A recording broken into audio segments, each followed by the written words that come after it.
সম্মানিত অভিভাবক, আমাদের বিদ্যালয়ে মাদার সুপিরিয়র সিস্টার রীনা মণ্ডল, আমার অতি প্রিয় দিদিরা, আমার স্নেহের আদরের ভালোবাসা ছাত্রী এবং অন্যান্য সব সহকর্মীকে আমি জানাই ৭৯তম স্বাধীনতা দিবসে শুভেচ্ছা ও অভিনন্দন। সিস্টার এখানে নেই, মাদার সুপিরিয়র সিস্টার রীনা মণ্ডলকে অনেক অনেক ধন্যবাদ আমাকে আজকে একটা গুরুত্বপূর্ণ দিনে কিছু বলার সুযোগ করে দেওয়ার জন্য। আমি তো এখানে বসে অভিভূত হয়ে গেছি। কি সুন্দর অসাধারণ পারফরমেন্স!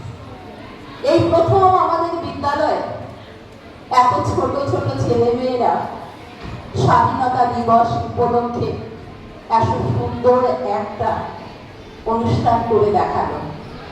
আমরা সবাই মিলে তাদের জন্য একটা ছোট জোরে হাততালি দেব।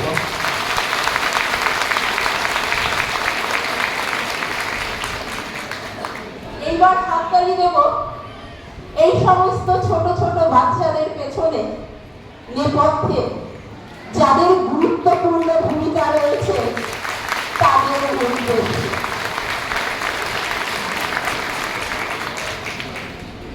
এইবার যার উদ্যোগ এবং পরিকল্পনা ছাড়া এটা কিছু মতেই সম্ভব হতো না, সিস্টার মাদার সুপিরিয়র রীনা মণ্ডলের জন্য আমরা একটা জোরে করতালি দিয়ে তাকে অভিবাদন জানাই।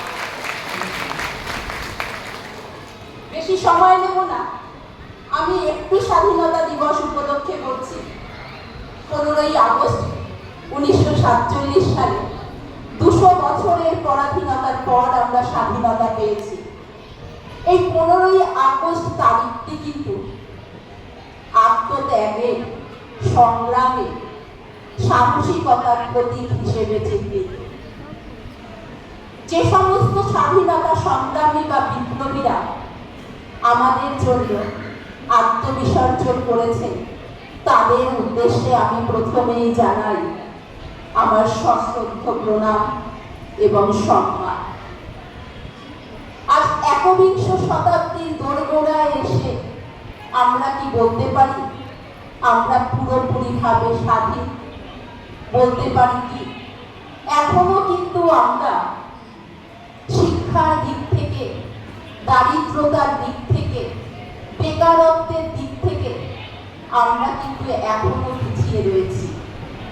তাহলে একটা সুন্দর ভারত গড়তে গেলে প্রত্যেকের মধ্যে একাত্মতা গড়ে তুলতে হবে এবং এই দারিদ্রতা দূরীভূত করতে গেলে আমাদের সকলকে এগিয়ে আসতে হবে। আপনাদের সহযোগিতা এবং আমাদের পরিশ্রম সকলের সম্মিলিত প্রচেষ্টার ফলে আগামী দিনে একটা সুন্দর প্রজন্ম গড়ে উঠবে। আর এই সুন্দর প্রজন্ম গড়ে তোলার জন্য দরকার শৃঙ্খলা, ডিসিপ্লিন।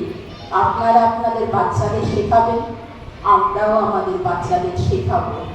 যতটুকু সময় থাকবে আমাদের কাছে আমরা চেষ্টা করব উভয়ের সহযোগিতার মাধ্যমে আগামী দিনে একটা সুন্দর প্রজন্ম গড়ে উঠবে এবং ভারতবর্ষ হবে আরো সুন্দর, আরো সমৃদ্ধ, আরো শান্তি বজায় থাকবে।